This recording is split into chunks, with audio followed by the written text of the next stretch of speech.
J'ai dénoncé mon partenaire à la police après avoir découvert ses comptes sur Reddit et X.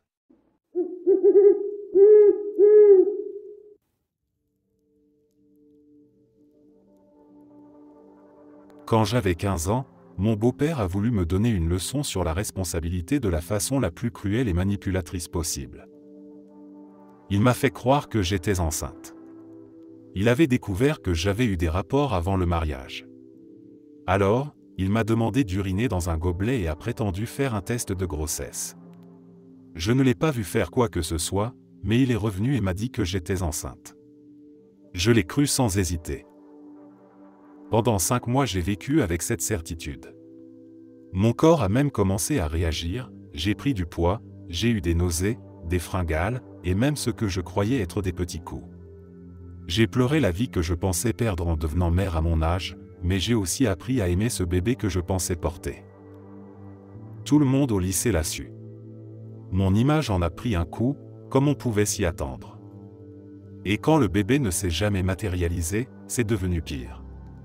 J'étais cette fille, celle dont tout le monde parle, celle qui a soi-disant menti ou exagéré. Puis, un jour, j'ai demandé à voir un médecin pour commencer le suivi prénatal. C'est là qu'il a éclaté de rire et m'a dit qu'il avait tout inventé. Il l'a fait au dîner, devant tout le monde, comme si c'était une simple blague. Je me souviens du choc. De mon esprit qui se brise en réalisant que tout ce que j'avais ressenti, tout ce que j'avais imaginé, n'était qu'un mensonge. Mais il ne s'est pas arrêté là. Il a trouvé mon journal de grossesse, celui où j'écrivais chaque semaine pour ce bébé. Mes espoirs, mes peurs, mon amour pour lui. Il l'a pris. Puis, pendant des semaines, il m'a cité mes propres mots, en se moquant, en riant de ce que j'avais ressenti, de la personne que j'avais essayé d'être pour cet enfant qui n'a jamais existé. J'ai eu l'impression de perdre un enfant, sauf qu'il n'y en avait jamais eu. Mais comment expliquer ça? Dire que j'avais fait une fausse couche sonnait faux, alors je n'ai jamais trouvé les mots pour parler de ma douleur. Cette histoire me hante depuis des années. Elle m'a laissé avec des traumatismes, des problèmes de confiance, un chagrin impossible à expliquer.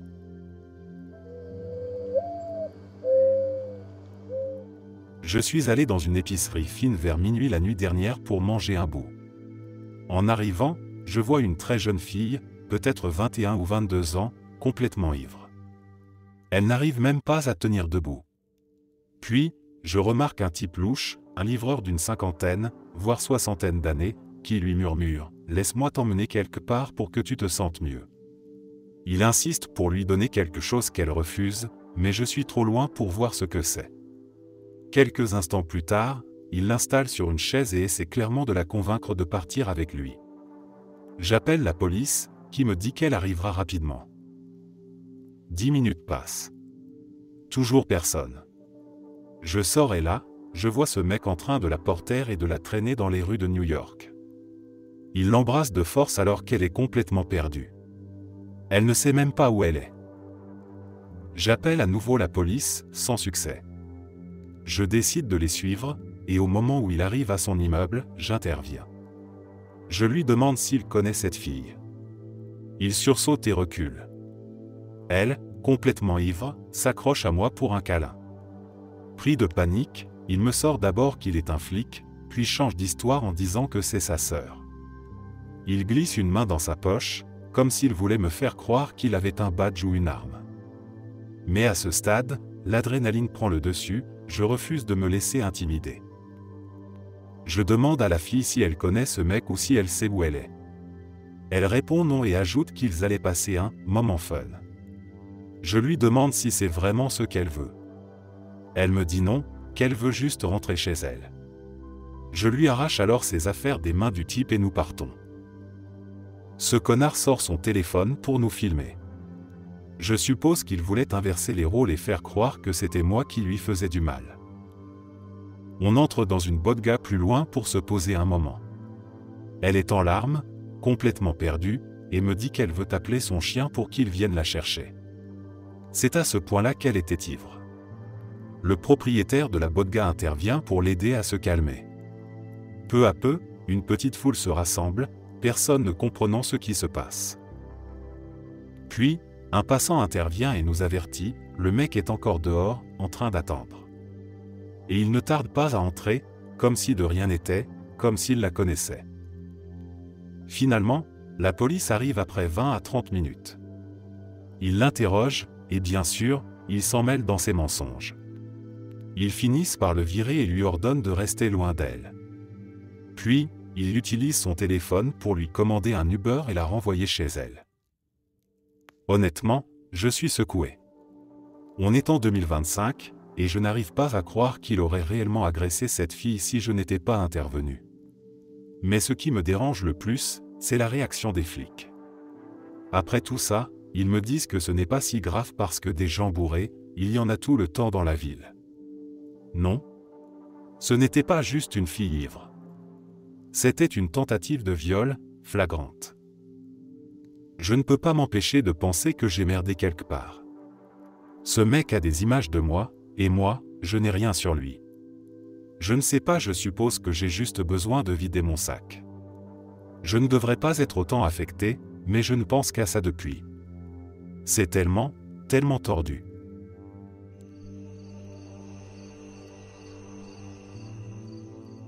J'ai perdu toute ma famille en un clin d'œil. Comme une cruelle plaisanterie du destin, ma vie a été anéantie en un instant. Le vendredi 15 novembre, mon chien Leka est décédé de vieillesse. Puis, le mardi 19, ma grand-mère est morte à 87 ans après une longue année de détérioration physique et mentale due au diabète et à son âge avancé. Hier, le 26, contre toute attente, j'ai perdu la seule personne qu'il me restait, ma mère.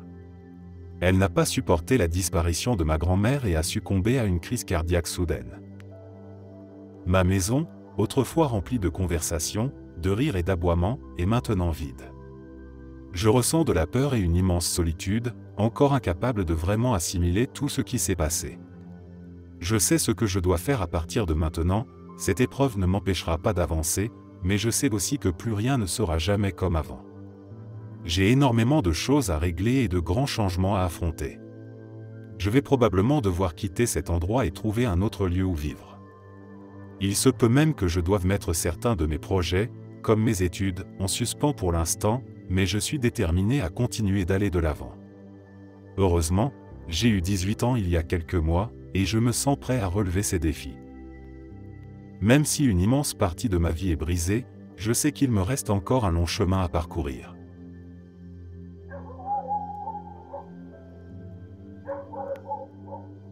Je ne savais pas que ma colocataire était morte dans sa chambre depuis 10 jours.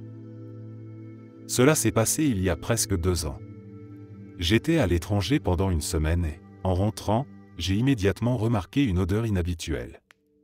Très forte, presque sucrée, et séurante.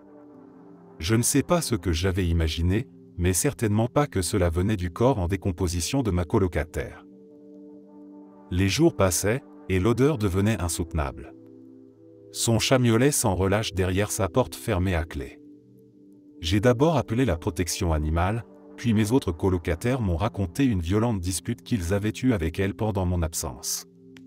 Personne ne l'avait vu ni entendu depuis. J'ai alors composé le 911. La police est venue forcer la porte. L'odeur a déferlé d'un coup, encore plus intense.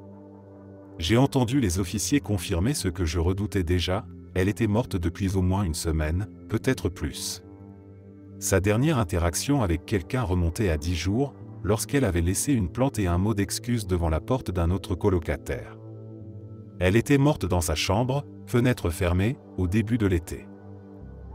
J'ai entendu quelqu'un dire que son corps était sévèrement gonflé par la décomposition. Mais je n'ai pas eu la force de regarder. Peut-être est-ce parce que l'anniversaire de cet événement approche, mais je ne peux m'empêcher de repenser aux moindres détails de ce jour-là et des suivants. Plus que tout, cette odeur me hante. À chaque fois que je croise une senteur forte, mon esprit s'arrête un instant. Et je me demande si ce n'est pas, encore une fois, un corps oublié, passé inaperçu.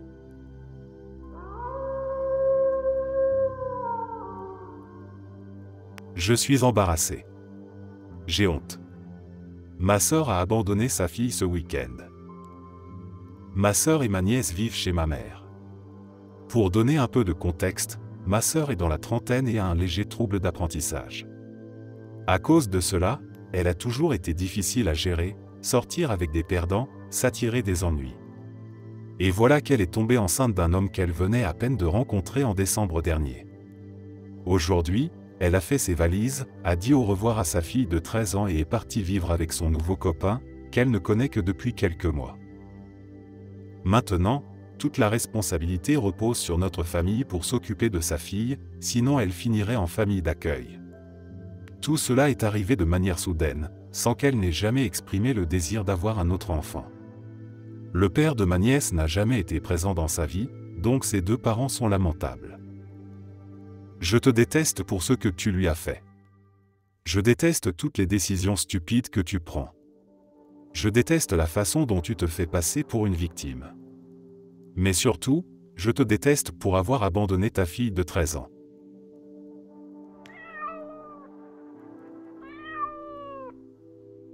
Mon copain depuis 10 ans me trompe et je m'en fiche. Il pense qu'il cache bien son jeu, mais ce n'est pas le cas. Il garde son téléphone comme un chien de garde, il passe ses nuits à lui envoyer des messages, il reste des heures de plus au travail sans être payé. J'ai vu les messages, les textos, les vidéos qu'ils s'échangent. Et elle, c'est ma cousine. Obsédée par lui depuis le jour où elle l'a rencontré à un barbecue de famille il y a 9 ans. Elle ne l'a jamais lâché d'une semelle, elle le touchait sans arrêt. Je ne l'ai jamais apprécié, son énergie m'a toujours mise mal à l'aise. Eux, en revanche, se sont tout de suite entendus comme larrons en foire. Mon copain et moi vivons ensemble depuis 4 ans. Je mets de l'argent de côté pour un dépôt de garantie et, quand notre bail prendra fin, je partirai sans prévenir. Je n'ai qu'à attendre.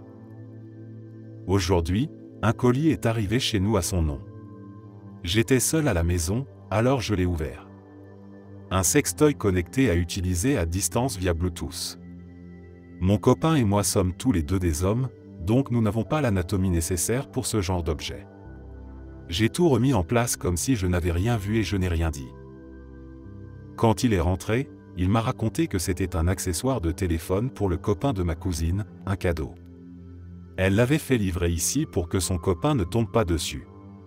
Pourtant, l'étiquette des douanes sur le paquet indiquait clairement jouet personnel. Je l'ai vu la déchirer discrètement, pensant que je ne regardais pas. Il ira le lui remettre dès que son copain ne sera pas chez elle. Je ne ressens plus rien. Je suis détaché de cette relation. Mes économies sont minces, mais j'assèche tout pour partir au plus vite. Je suis déjà parti dans ma tête. Il ne me reste plus qu'à attendre un peu.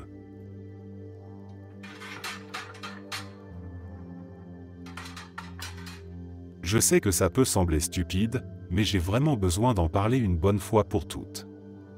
Mon fils existe parce que sa mère a enroulé ses jambes autour de moi au moment de l'orgasme, m'empêchant de me retirer. Après 3 années ensemble à utiliser la méthode du retrait, elle a décidé qu'elle voulait un enfant. Elle a calculé son ovulation, initié un rapport sexuel avec moi, puis lorsque j'étais sur le point d'éjaculer, elle a mis tout son poids sur moi, enroulant bras et jambes pour m'empêcher de me retirer. J'ai essayé de la repousser, mais elle a utilisé toutes ses forces pour rester accrochée. Nous nous sommes littéralement battus. Ce n'était ni sexy ni drôle. Quand j'ai enfin réussi à la repousser, je lui ai demandé pourquoi elle avait fait ça, elle n'a pas répondu. Elle s'est simplement assise sur le sol, fixant le tapis avec un léger sourire étrange.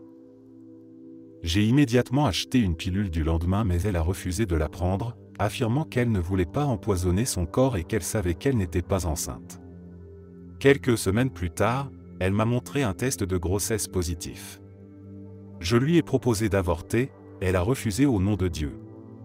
Pourtant, cette même femme m'avait frappé au visage plusieurs fois, fumait du cannabis, buvait de l'alcool, avait eu des relations sexuelles hors mariage, mentait, volait dans les magasins, et sa mère m'avait même dit qu'elle avait déjà avorté auparavant. Tout d'un coup, elle invoquait la religion. Incroyable mais vrai. Tout ceci malgré le fait que je lui avais clairement dit plusieurs fois que je ne voulais pas d'enfants. Étant l'aîné de 9 enfants, j'avais passé une grande partie de ma jeunesse à les élever. Elle avait 23 ans et moi 25 lorsqu'elle est tombée enceinte. Dès le premier mois de grossesse, elle agissait comme si elle était handicapée, refusant de faire quoi que ce soit par elle-même, ce qui m'obligeait à tout prendre en charge. Après la naissance de notre fils, elle est devenue pire encore, invoquant une dépression postpartum pour ne pas s'occuper de lui. J'ai donc changé toutes les couches, assuré les nuits blanches, nourri et bercé notre fils. Elle avait dit vouloir allaiter, mais préférant continuer à fumer du cannabis, elle a arrêté au bout de 2 semaines. Pendant 2 ans, j'ai pris soin d'elle et de notre fils jusqu'à ce que je n'en puisse plus et décide de partir. Elle me l'a fait payer cher. Elle m'a traîné devant les tribunaux, prétendant que je ne m'occupais pas de notre fils. Elle a refusé que je le voie avant l'audience, si bien que le juge me voyait comme un père absent. J'ai dû payer 1 400 $ par mois alors que je ne gagnais que 39 000 $ par an. Pourtant, une fois la pension alimentaire obtenue, elle me laissait souvent notre fils presque toute la semaine. Elle a raconté à notre groupe d'amis que j'étais gay, que je l'avais battu et qu'elle craignait que je fasse subir des abus physiques ou sexuels à notre enfant. Ces accusations me blessent encore profondément. Depuis, elle n'a cessé de me harceler en justice, de tenter d'obtenir des ordonnances d'éloignement, d'agresser verbalement mes nouvelles partenaires, de passer devant chez moi, de parler constamment mal de moi à notre fils et de m'envoyer des messages et vocaux absolument délirants. Pendant des années, ma vie a été un enfer jusqu'à ce que je renonce et accepte qu'elle emmène notre fils dans un autre état pour enfin trouver un peu de paix. Malheureusement, je suis désormais devenu le père Disney qui ne voit son fils que pendant les vacances d'été. Le seul point positif est qu'il ne me reste plus que 4 ans à supporter cette situation, mon fils ayant maintenant presque 14 ans. Malheureusement, je rate une grande partie de son adolescence. Je l'aime profondément et ne souhaite que son bonheur. Je voudrais qu'il vive avec moi, mais je ne veux pas qu'il se sente arraché à sa mère avant d'y être prêt. Il m'a déjà laissé entendre qu'il aimerait venir vivre chez moi, mais elle l'achète en lui offrant cadeaux et argent en échange d'informations sur moi.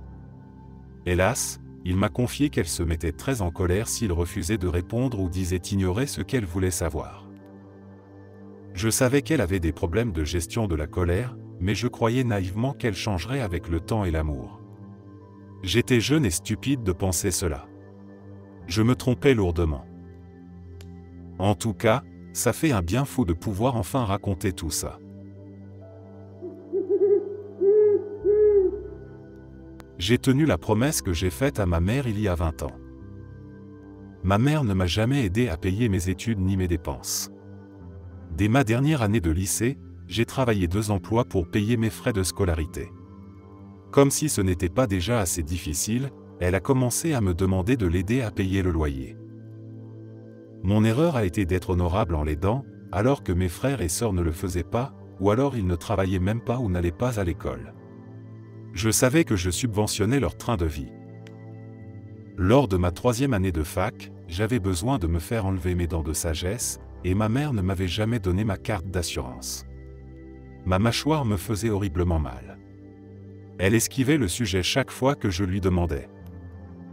J'ai appelé les RH de son travail pour voir s'ils pouvaient m'envoyer une copie de la carte, et ils m'ont appris qu'elle m'avait retiré de son assurance. Pendant 6 mois, je n'avais ni assurance dentaire ni assurance santé. Au lieu d'un reste à charge de 400 $, j'ai dû payer 3 500 $. J'ai pris un crédit Care Crédit et j'ai dû payer en plusieurs fois. Le pire ? Je ne pouvais pas me permettre d'être endormi sous anesthésie générale, donc j'ai juste du Novocaine, ce qui n'a presque rien fait. C'était inacceptable. Et le fait qu'elle ne me l'ait jamais dit l'était encore plus. Alors je lui ai fait une promesse. Je ne t'aiderai pas quand tu seras vieille. Aujourd'hui, 20 ans plus tard, ma mère vieillit et décline. Elle a besoin d'aide pour tout. Elle comptait sur mes frères et sœurs, mais ils ont leur propre famille à gérer. Moi ? Je suis célibataire, sans enfant, avec un revenu confortable et je travaille à domicile. Alors mes frères et sœurs m'ont demandé d'aider ma mère, l'accompagner aux courses, l'emmener à ses rendez-vous médicaux, sortir avec elle pour qu'elle ne reste pas seule. Ma réponse ? Non. Ma mère sait exactement pourquoi je refuse. Elle ne s'est jamais excusée pour ce qu'elle m'a fait. Elle ne m'a jamais proposé de m'aider à rembourser mes soins dentaires. Peu importe ce que les autres pensent, sa décision était bien plus cruelle. Aujourd'hui, je peux dire que je lui pardonne sincèrement, mais ça ne veut pas dire que j'oublie.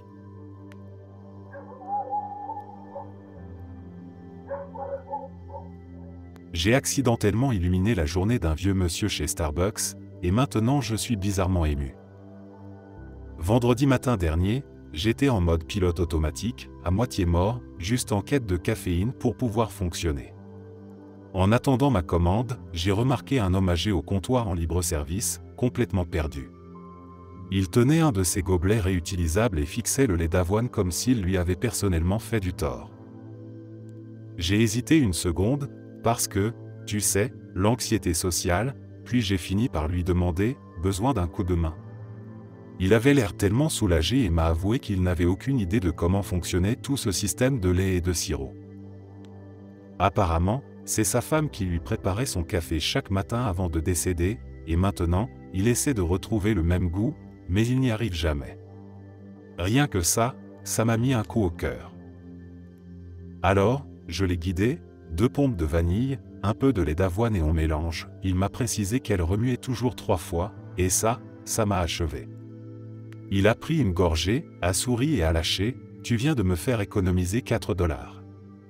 C'est meilleur que ce qu'ils font derrière le comptoir. » Puis il m'a tapé l'épaule, comme si je venais de réparer sa vie entière. C'était un truc minuscule, mais j'y ai pensé toute la journée. Un jour, la personne qui sait exactement comment tu aimes ton café pourrait ne plus être là. Et c'est juste la vie? Je sais pas pourquoi ça m'a démoli un vendredi matin à 8 h, mais voilà. Bref, fallait que je mette ça quelque part. J'espère qu'il appréciera son café demain.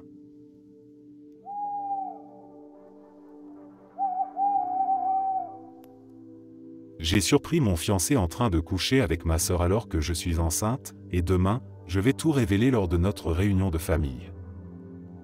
J'ai atteint ma limite. J'ai 28 ans et je suis avec mon fiancé depuis un peu plus de 3 ans. Nous vivons ensemble avec ma fille de 4 ans, issue d'une précédente relation. Il y a 3 semaines, j'ai découvert que j'étais de nouveau enceinte. Au début, j'étais aux anges, naïve au point de croire que nous étions enfin en train de bâtir la famille stable dont j'avais toujours rêvé. Mais dès le lendemain, il a commencé à prendre ses distances. Il a ignoré mon enthousiasme, a commencé à rentrer tard, et ne lâchait plus son téléphone. J'ai remarqué des appels étranges et ces notifications furtives sur les réseaux sociaux qui disparaissent trop vite. Mon instinct me disait d'enquêter. J'aurais presque préféré ne rien savoir. Il me trompait en secret avec ma sœur aînée.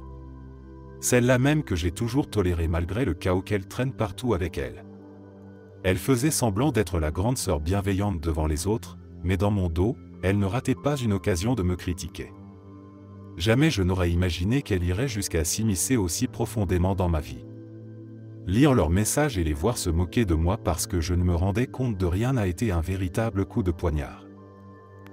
Il lui a parlé de ma grossesse avant même d'être honnête avec moi sur ses doutes. Il plaisantait sur le stress que j'aurais à élever un autre enfant. Ma sœur se vantait que notre famille la trouvait plus intéressante et plus appréciée que moi, que je n'étais que la discrète, celle qui méritait tout ça. Je ne sais même pas s'ils continuent à se voir ou s'ils prennent juste un malin plaisir à me faire souffrir. Mon fiancé nie tout en bloc quand je le confronte. Il me dit que je suis juste hormonal, que mon imagination me joue des tours. Quant à ma sœur, elle n'arrête pas de m'envoyer des messages pour me dire de me taire et d'arrêter de faire des histoires. Je refuse de cacher ma colère. Ma mère voudrait que j'essaie d'en parler calmement, mais comment réparer quelque chose d'aussi brisé quand je peine à respirer sous le poids de cette trahison? Mon fiancé pense que je vais accepter ça sans broncher, qu'entre ma timidité et ma grossesse, je ne ferai rien. Il se trompe. Demain, je vais tout exposer devant toute la famille. Nous sommes censés nous retrouver chez mes parents, ironiquement pour fêter ma grossesse. Je vais rassembler mes relevés d'appel, mes captures d'écran et toutes les humiliations qu'ils ont échangées. Et une fois que tout le monde sera bien installé, je dévoilerai la vérité. Fini les secrets. Je sais que je vais peut-être tout brûler dans le processus.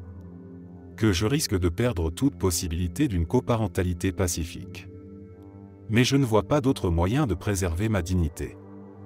Je pleure depuis des jours, je suis à bout de nerfs, et tout ce que je reçois de mon fiancé, ce sont des silences méprisants ou des insultes. Ma sœur, elle, me provoque comme si je ne valais rien. Je ne vois plus pourquoi je devrais les protéger. Je ne sais pas ce qui arrivera ensuite. Peut-être qu'ils fuiront ensemble. Peut-être qu'ils mentiront pour me faire passer pour une folle. Mon fiancé ne contribue pas beaucoup financièrement, alors j'angoisse à l'idée d'élever ma fille et ce bébé toute seule. Mais je ne peux pas prétendre que tout est normal. Je dois protéger ce qu'il me reste d'amour-propre. Demain, je vais réduire mon monde en cendres. Une partie de moi est terrifiée, l'autre est vide. Quoi qu'il en soit, j'en ai fini avec eux. S'ils voulaient mon silence, ils auraient dû cacher leur trahison un peu mieux. Maintenant, tout le monde verra qui ils sont vraiment. C'est la seule chose qui me reste.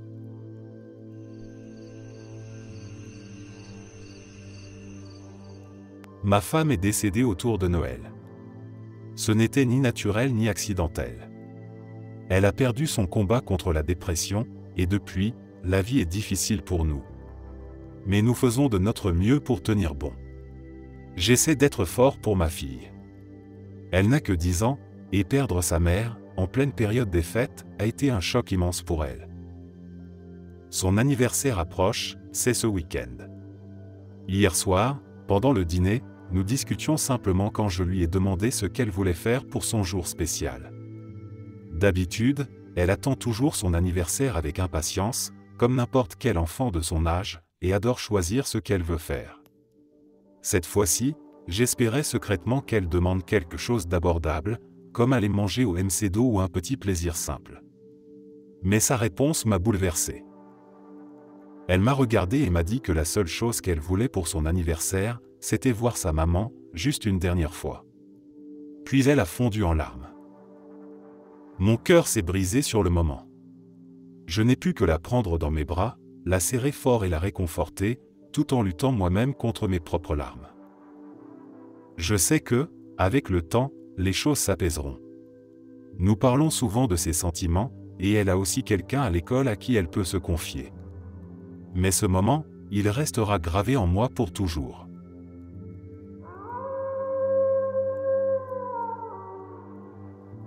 Mon cousin s'est tiré une balle dans la tête samedi matin. Dans ce pays, les armes à feu ne sont pas courantes, alors je n'ai aucune idée d'où il l'a trouvée. La police l'a récupéré. Il s'est tué dans sa chambre d'enfance, chez ma tante, pendant qu'elle est à l'hôpital en train de mourir d'un cancer. Elle espérait pouvoir rentrer chez elle bientôt, juste pour passer ses derniers jours entourée de la petite famille qui nous reste. Elle est déjà à peine consciente, une ombre d'elle-même, et il ne lui reste sans doute que quelques semaines. Elle sait qu'elle est en train de partir. Et aujourd'hui, son propre frère a dû lui annoncer que son unique enfant s'était suicidé. Qu'elle ne pourra pas voir son corps. Je sais ce que c'est de perdre un parent. Je l'ai vécu. Mais il ne pouvait pas attendre quelques semaines pour lui épargner ça? Lui laisser au moins cette minuscule paix au bout de tout ce qu'elle a traversé? Il a laissé une note. Il a écrit qu'il nous aimait, qu'il était désolé de partir en premier, que ce n'était pas de notre faute. Très bien. Mais tu sais qui a dû nettoyer les morceaux de sa tête dimanche? Moi. Je suppose que c'est logique que la police ne s'en occupe pas. Mais je ne m'attendais pas à ce qu'il laisse tout exactement comme c'était. Je ne savais même pas à quoi m'attendre en entrant dans la pièce. Je savais qu'il était mort là, je savais qu'il s'était tiré une balle, mais c'était comme une scène de film d'horreur. J'ai appelé la police, et ils se sont excusés de ne pas m'avoir prévenu du désordre. Ils m'ont donné des contacts pour des sociétés de nettoyage spécialisées. J'ai appelé. Plusieurs étaient fermés. D'autres m'ont dit qu'ils avaient du retard, que je devrais attendre 3 à 4 jours à cause du week-end prolongé. J'ai un gamin à la maison. J'aurais préféré passer du temps avec lui avant la rentrée. Mais il fait chaud, et je ne voulais pas laisser ça traîner, ne pas risquer que les mouches arrivent, ou pire, que ma tante revienne et voie ça. Alors j'ai nettoyé. Je voulais juste que ce soit fini. À chaque fois que je pensais avoir terminé une zone, je trouvais encore des morceaux, des taches sur des surfaces qui n'auraient jamais dû être touchées. Des morceaux secs, collés, impossibles à détacher. J'ai fini par abandonner l'idée de vraiment nettoyer quoi que ce soit qui n'était pas une surface dure. J'ai tout simplement jeté ce qui était touché. J'ai dû démonter des cadres photos où il y avait des souvenirs de nos enfants, juste pour enlever ce qui s'était logé dans les coins. J'ai arraché la moquette, jeté les draps, emballé tous ces vêtements qui traînaient.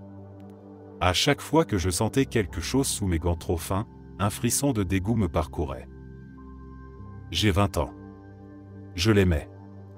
Mais putain, je suis en colère. Il nous a laissé nous démerder avec ça, alors qu'on a déjà trop à gérer. Il a laissé sa mère vivre son dernier souffle dans une douleur encore plus grande. Et maintenant, si elle tient encore quelques semaines, elle va devoir assister à son enterrement. J'aurais voulu l'aider avant. Mais encore plus que ça, j'aurais voulu lui hurler. Si tu dois le faire, putain, fais-le sans bousiller la vie de ceux que tu aimes en partant.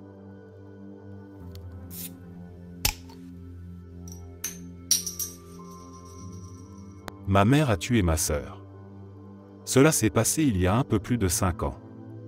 Ma sœur avait 23 ans, j'en avais 16. Je vivais encore chez nous, elle était juste venue nous rendre visite. Notre mère a toujours été difficile. Je ne veux pas poser de diagnostic, mais elle a toujours eu des problèmes psychologiques. Ma sœur, elle, était bipolaire, mais elle prenait ses responsabilités et gérait sa maladie du mieux qu'elle pouvait. Elle se disputait souvent. Je ne me souviens plus exactement pourquoi ça a commencé ce jour-là, mais elles se sont mises à se crier dessus. Ma sœur a décidé de partir. Elle avait fait ses affaires et s'apprêtait à descendre les escaliers quand notre mère l'a poussée. Pas fort, mais juste assez pour la faire basculer. Elle est tombée dans les escaliers et s'est écrasée sur le carrelage. Je me souviens encore du bruit. Presque immédiatement, elle s'est mise à convulser, à gémir, à vomir du sang sur le sol. Ma mère hurlait. Je hurlais. Elle a fini par appeler une ambulance. Ils l'ont emmenée et nous sommes montés dans la voiture pour la suivre à l'hôpital. Aucun mot n'a été échangé sur le trajet, juste des larmes. À notre arrivée, elle était déjà au bloc. On nous a dit d'attendre, qu'il nous donnerait des nouvelles dès qu'il y en aurait. Quelques heures plus tard, un médecin est venu nous voir. Il n'y avait plus rien à faire. Mon monde s'est effondré. Elle était ma grande sœur, ma protectrice, ma meilleure amie. Celle qui prenait soin de moi, qui m'aimait sans condition. J'ai lu quelque part que perdre un parent, c'est perdre son passé, perdre un ami, c'est perdre son présent, perdre un enfant, c'est perdre son avenir. Mais perdre un frère ou une sœur, c'est tout perdre en même temps. Ce soir-là, il n'y avait plus que ma mère et moi dans la maison. On n'a jamais reparlé de ce qui s'est passé. Mais chaque fois que je la regarde, chaque fois que je lui parle, une seule pensée me traverse l'esprit, tu l'as tuée, tu me l'as prise. C'est le 5e Noël sans elle. Je ne peux pas m'empêcher de me demander qui elle serait aujourd'hui. Est-ce qu'elle aurait épousé sa copine? Est-ce qu'elle aurait décroché son diplôme, réalisé ses rêves? Est-ce qu'elle serait fière de moi? Je suis en thérapie depuis. Ça m'a aidé. Un peu. Elle était aussi donneuse d'organes, et savoir qu'une partie d'elle vit encore en permettant à d'autres de continuer à respirer me réconforte d'une certaine manière. J'aurais dû dire la vérité sur ce qui s'est réellement passé. Mais mon esprit était en miettes, je n'ai même pas envisagé de le faire à ce moment-là. De toute façon, ça n'aurait rien changé. Ma sœur est toujours morte. Tu me manques, NEA. Tu me manques tellement.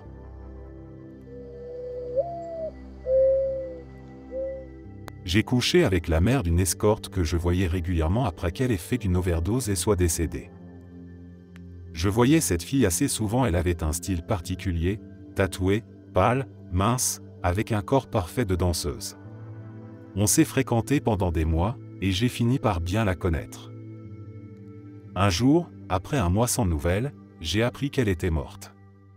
Ça m'a vraiment affecté, même si je n'avais aucune illusion sur la nature de notre relation. Après ça, j'ai arrêté de voir des escorts, parce que j'étais triste et que je ressentais une sorte de manque. Quelques années plus tard, après ma rupture avec mon ex, je suis tombé sur l'annonce d'une femme de 42 ans, belle, pulpeuse, tatouée, qui avait aussi ce look Suicide Girl.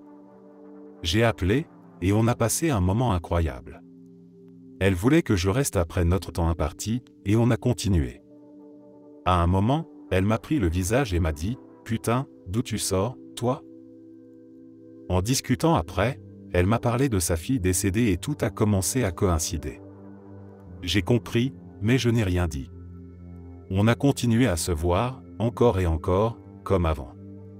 J'ai fini par réaliser qu'elle avait probablement initié sa fille à ce milieu, parce qu'elles étaient très proches. Elle me montrait des photos de famille, et certaines avaient été prises le jour même où j'étais avec sa fille. Je me souvenais même des conversations qu'on avait eues à l'époque, quand elle me parlait de sa famille. C'est un niveau d'intimité étrange, quelque chose que je n'aurais jamais cru possible dans une relation de sexe occasionnel.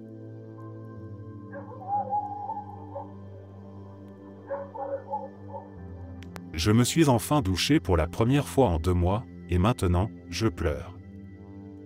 Je sais que c'est dégoûtant, je sais que c'est affreux, mais ma dépression a été si forte ces derniers mois que l'idée même de prendre une douche me semblait insurmontable.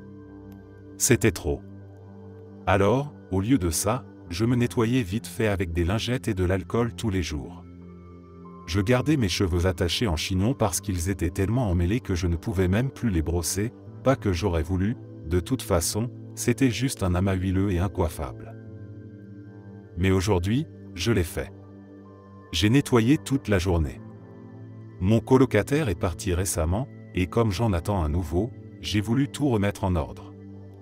J'ai avancé sur plein de choses. J'ai un rendez-vous dans quelques heures pour lui remettre les clés et l'aider à s'installer. Je sentais les produits ménagers sur moi, mes vêtements en étaient imprégnés, et je me suis dit, allez, c'est le moment. J'ai sorti une serviette chaude du sèche-linge et je me suis emmitouflé dedans pendant que je brossais mes cheveux pour la première fois depuis une éternité. Ça a pris presque 1 heure, j'ai perdu une quantité hallucinante de cheveux, mais j'ai réussi à passer mes doigts dedans pour la première fois depuis des mois. Rien que ça, c'était un soulagement. J'ai lancé une vidéo intéressante à écouter en fond et je suis allé sous la douche. J'ai fait toute la routine. Shampoing, après shampoing profond, exfoliation complète, mon Dieu, tout ce qui est parti, gommage, rasage, puis j'ai pris le temps de bien sécher et coiffer mes cheveux comme avant. Je sais que c'est ridicule d'être fier de quelque chose d'aussi banal, mais je pleure en voyant mes boucles réapparaître après si longtemps. Mes cheveux sont détachés, ma peau est douce, et je viens d'enfiler un jogging et un t-shirt encore chaud du sèche-linge. Ça fait un bien fou. Je tape ce message avec les yeux flous de larmes, et j'avais juste besoin de le dire à quelqu'un. Personne dans mon entourage ne comprendrait, il penserait sûrement que je suis juste fou. Alors, je vais juste être fier de moi ici. Maintenant, je vais me préparer à aller rencontrer mon nouveau colocataire.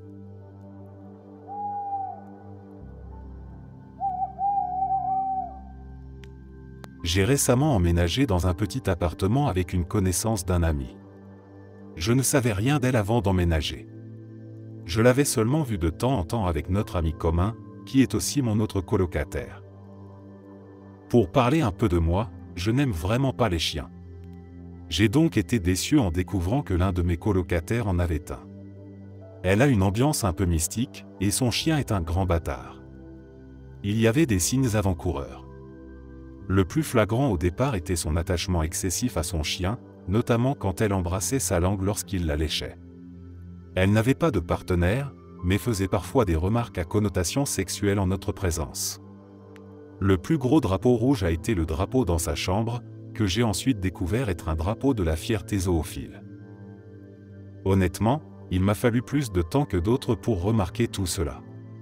Comme je n'aime pas les chiens, j'ai simplement supposé qu'elle était très proche du sien, comme le sont certains propriétaires d'animaux. Pourtant, j'ai toujours ressenti un malaise difficile à expliquer. Jusqu'à ce qu'elle décide de m'en parler ouvertement. Le week-end dernier, nous avons bu ensemble. Je lui ai demandé ce que représentait son drapeau. Elle me l'a simplement expliqué.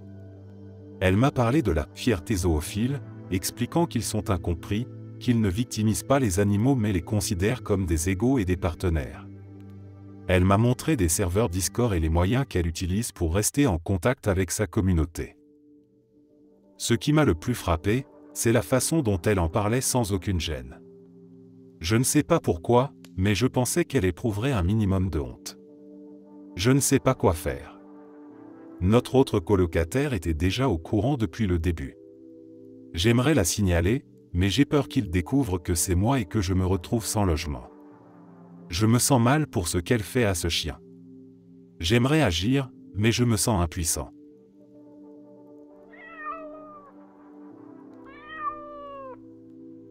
Il y a 3 ans, j'ai rencontré une fille en ligne, et on a tout de suite accroché.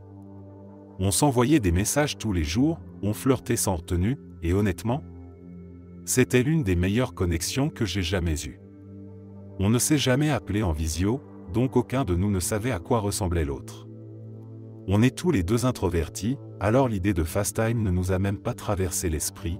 Ouais, c'est bizarre, mais c'est la vie d'introverti.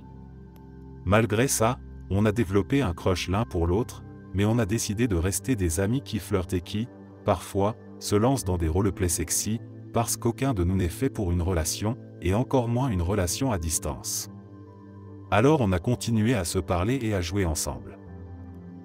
Comme je ne savais pas à quoi elle ressemblait, mon cerveau a commencé à l'idéaliser, et je l'imaginais comme une femme fatale mystérieuse, intense, confiante, envoûtante. Et puis un jour, cette fille a disparu, sans un mot. Paf, envolée. Elle a désactivé tous ses comptes gaming.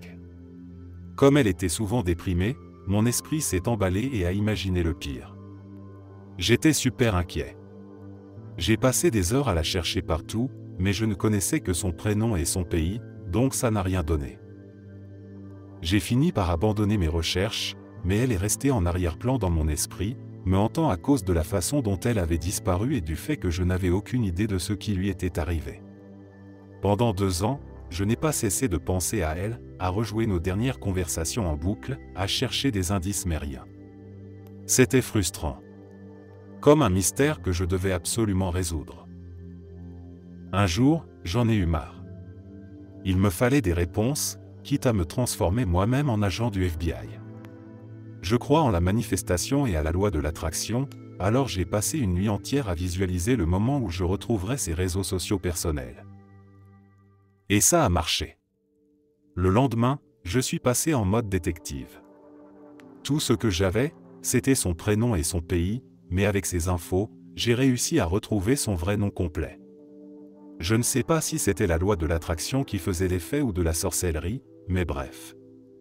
Il s'est avéré que le prénom qu'elle m'avait donné était faux, ce qui est compréhensible, donc je ne lui en ai pas voulu. Peu importe. Avec son vrai nom en main, j'ai découvert où elle était allée à l'école, à la fac, et bien sûr j'ai trouvé ses réseaux sociaux personnels. Le cœur battant, j'ai ouvert son Facebook et son Instagram, prêt à enfin mettre un visage sur cette fille qui m'avait hanté pendant 2 ans. Et quand j'ai posé les yeux sur elle, c'était là, sous mes yeux, le clone parfait de ma grand-mère. Non, vraiment. Pas juste une vague ressemblance.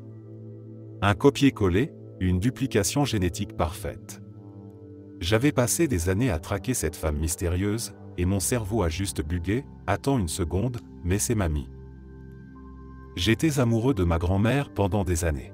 Toute l'aura de mystère, de désir, d'idéalisme pulvérisé en une fraction de seconde. Mon attirance ? Évaporée.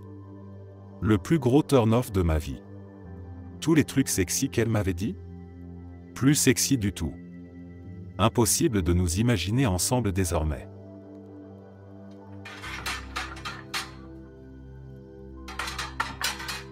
Je suis gérontophile, et accepter cette réalité n'est pas facile. J'ai 32 ans et je lutte avec ça depuis mes 13 ans. À cet âge-là, je ne voyais pas ça comme un problème, je pensais juste que c'était normal et je n'y prêtais pas attention. Ce n'est que dans ma vingtaine que j'ai commencé à ressentir de la honte et de la culpabilité face à mes attirances, ainsi qu'un certain malaise dû à mon manque d'intérêt sexuel pour les personnes de mon âge. Cela fait maintenant 6 mois que je consulte un sexothérapeute. Avant, je pensais que c'était une pseudo-science, mais mon thérapeute classique m'a conseillé de voir un spécialiste pour m'aider à mieux m'accepter. Mon sexothérapeute m'a expliqué que mes préférences étaient rares, mais que je n'étais ni malade mentalement ni un danger pour qui que ce soit. Évidemment, la situation est un peu gênante, car ma thérapeute est une femme d'une 50aine d'années, et j'ai parfois l'impression que mes confidences la mettent mal à l'aise. Mais elle s'est montrée incroyablement bienveillante et aidante. Ce qui me frustre, en revanche, c'est que je n'obtiens aucune réponse concrète. On me parle de théories psychologiques que j'ai du mal à comprendre. Je n'ai jamais subi de traumatisme, et j'ai toujours eu une excellente relation avec ma mère. On m'a dit que l'attirance était un mélange de génétique et de psychologie, mais j'aimerais pouvoir identifier le moment précis où tout a commencé. Sauf que je n'ai aucun repère. Je suis capable d'être avec des femmes de mon âge, mais il me manque quelque chose. Alors qu'avec une femme de 50 à 80 ans, je ressens une vraie satisfaction visuelle et émotionnelle. J'aime les cheveux gris, la voix vieillissante, les rides, la maturité. Je sais que mon attirance est considérée comme étrange par la plupart des gens, mais je ne peux pas me forcer à être attiré par ce que la société juge normal. Là où beaucoup voient un défaut biologique, moi j'y vois de la beauté.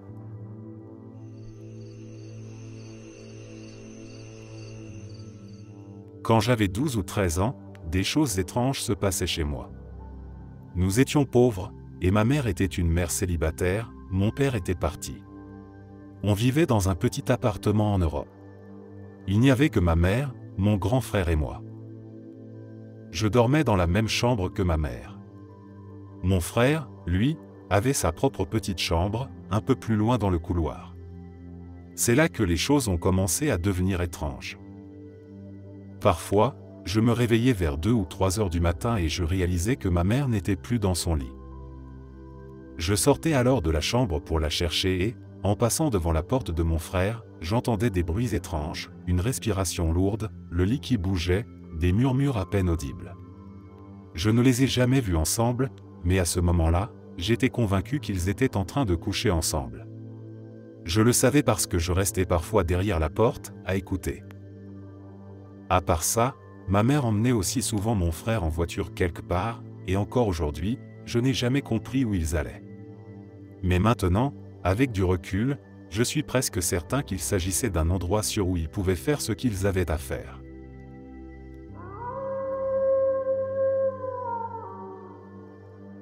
Ma petite sœur avait des problèmes avec son mari, qui la battait et l'abusait. Après en avoir eu assez, elle est retournée vivre chez mes parents, a demandé le divorce et a porté plainte contre lui. Un jour, il est allé chez mes parents et est entré sans que personne ne le remarque. Il a sorti une arme, tué mon père, puis il a violé ma sœur avant de vider son chargeur sur elle, la tuant sur place. Finalement, il s'est suicidé. Heureusement, ma mère n'était pas à la maison ce jour-là. Mes parents habitent un peu isolés, donc personne n'a rien entendu. C'est moi qui les ai trouvés. Je voulais apporter à mon père un colis qu'il avait commandé. À mon arrivée, je l'ai trouvé mort, criblé de balles. Puis j'ai découvert ma sœur, nue, ses vêtements déchirés, souillés. Ce monstre l'avait couverte de son sperme après l'avoir tuée, avant de se tirer une balle dans la tête. Ça fait maintenant 6 ou 7 ans, et je n'arrive toujours pas à effacer cette image de ma tête.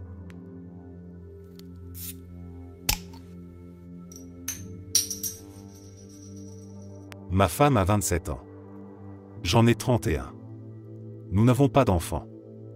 Elle a vécu toute sa vie avec plusieurs maladies. Nous sommes ensemble depuis 3 ans. Je l'ai épousée il y a 1 mois. Elle a subi une intervention pour élargir une valve de son cœur. Une opération censée être rapide, peu invasive. Juste une journée à l'hôpital. Puis elle s'est mise à cracher du sang. 2 jours plus tard, ils ont découvert qu'un de ses poumons avait été perforé. Depuis, ça ne s'est jamais arrêté. Ils ont tenté une seconde procédure pour stopper l'hémorragie. Apparemment, c'était un succès. Pourtant, elle continue de cracher du sang. Tout est allé si vite, trop vite. Les médecins, si loquaces au début, sont devenus silencieux, fuyants, surtout depuis que j'ai commencé à pointer du doigt leur négligence. Je ne leur en veux pas complètement, elle a toujours été un cas complexe, mais ils ont mis trop de temps à admettre leur erreur, trop de temps à réagir. Oui, elle aurait eu besoin de cette opération tôt ou tard. Mais elle était censée prolonger sa vie, pas la raccourcir. Je regrette tellement qu'on ait dit oui. Je me ai dit avoir cru, d'avoir espéré. Ma femme va mourir. À 27 ans. Dans une unité de soins pour insuffisance cardiaque, entourée de patients qui ont tous 65 ans et plus. Ce moment d'attente est le pire. Je scrute ses analyses de sang, je vois ses paramètres se dégrader. Son corps lâche. Pourtant, elle se bat. Elle a toujours été une battante. À 27 ans, elle a déjà subi 4 opérations à cœur ouvert. Ses proches et sa famille continuent de me demander quand est-ce qu'elle rentre à la maison. Je ne sais pas comment leur dire qu'elle ne rentrera pas. Elle parle encore de rentrer. Elle parle du futur. Ce n'est pas juste. Je n'arrête pas de pleurer. On vient à peine de se marier.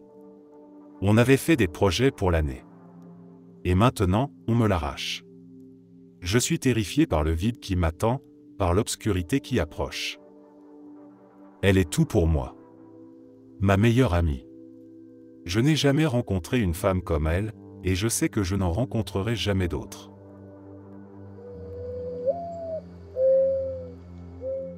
J'ai épousé l'homme que personne ne voulait. J'ai rencontré mon mari il y a 3 ans, et nous nous sommes mariés 1 an après notre rencontre. Dès le début, j'ai compris qu'il était différent, un peu atypique. Il est incroyablement gentil, toujours prêt à aider n'importe qui. Il garde même des fournitures dans son camion au cas où il croiserait quelqu'un dans le besoin. Malheureusement, à force d'être aussi généreux, il s'est souvent fait utiliser sans même s'en rendre compte. Il a beaucoup été harcelé en grandissant, mais il n'a réalisé que bien plus tard que ce qu'il avait vécu, ce n'était pas juste des moqueries, c'était du harcèlement. On se moquait de son apparence, de son envie désespérée d'avoir des amis. Quand on s'est mis ensemble, on n'a pas arrêté de me demander « Mais qu'est-ce que tu lui trouves ?» Certains membres de sa propre famille ont même essayé de me draguer. Je déteste la façon dont les gens le traitent, comme s'il ne méritait pas d'être aimé. Mais lui, il est extraordinaire. Tous les soirs, il rentre à la maison et vient se blottir contre moi en me racontant des histoires sur sa journée de travail. C'est un moment que j'attends avec impatience. Il m'a aidé à guérir d'un passé douloureux et m'a aimé d'une façon que je n'aurais jamais cru possible. Avec lui, je me sens en sécurité comme jamais auparavant. C'est l'homme le plus génial que je connaisse, et je suis tellement fier de l'avoir épousé. Nous attendons notre premier enfant bientôt, et je suis infiniment heureuse que mon bébé ait un père comme lui. Je suis incroyablement chanceuse.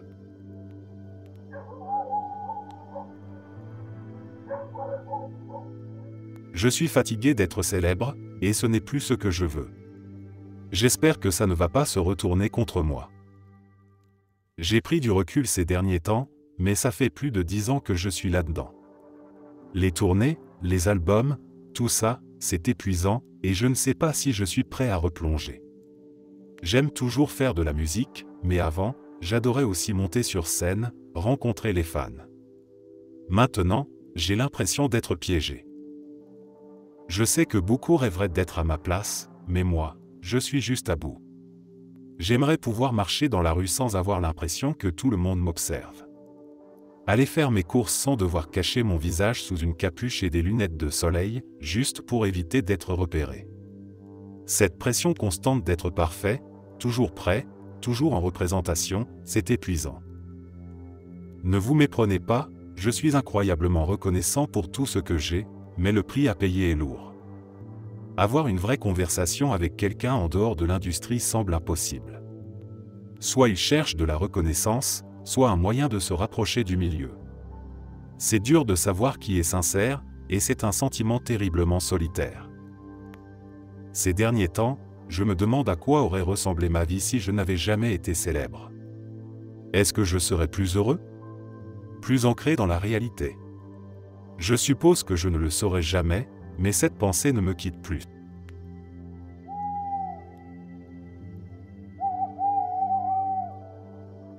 J'ai dénoncé mon partenaire à la police après avoir découvert ses comptes sur Reddit et X.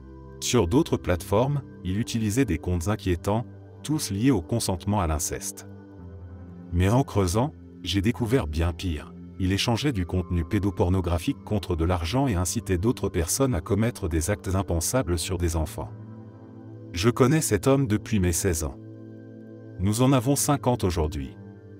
Je l'ai aimé pendant toutes ces années, pardonné des fautes innombrables, toujours fini par revenir vers lui, mais cette fois, c'était une limite infranchissable. Je me sens sali, comme si toute ma vie, chaque année passée à ses côtés, n'avait été qu'un voile masquant ses actes abominables. Je culpabilise d'avoir ignoré si longtemps cette sensation de malaise.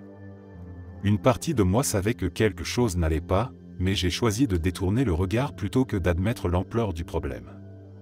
Pourtant, j'ai fini par chercher et ce que j'ai découvert m'a brisé. J'ai filmé son écran avec mon téléphone, enregistrant chaque compte, chaque conversation, chaque vidéo, chaque image. Puis, sans hésiter, je suis allé au commissariat et j'ai tout remis aux enquêteurs. Ils m'ont appris qu'une enquête était déjà en cours sur ses comptes, mais qu'ils ne connaissaient pas encore son identité. Grâce à moi, ils ont eu ce qu'il leur fallait pour l'arrêter immédiatement. Il ne sortira sans doute jamais de prison. Mais moi, je ne me sens pas libéré. J'ai l'impression d'être marqué à jamais, comme si une souillure invisible s'accrochait à moi, me rongeant de l'intérieur. Un gouffre noir qui ne cesse de grandir. Au fond, lui et moi sommes désormais enfermés chacun dans une prison différente. Merci d'être resté jusqu'à la fin. N'oubliez pas d'aimer la vidéo, de vous abonner et de partager vos propres histoires en commentaire. On se retrouve demain à la même heure devant ce feu.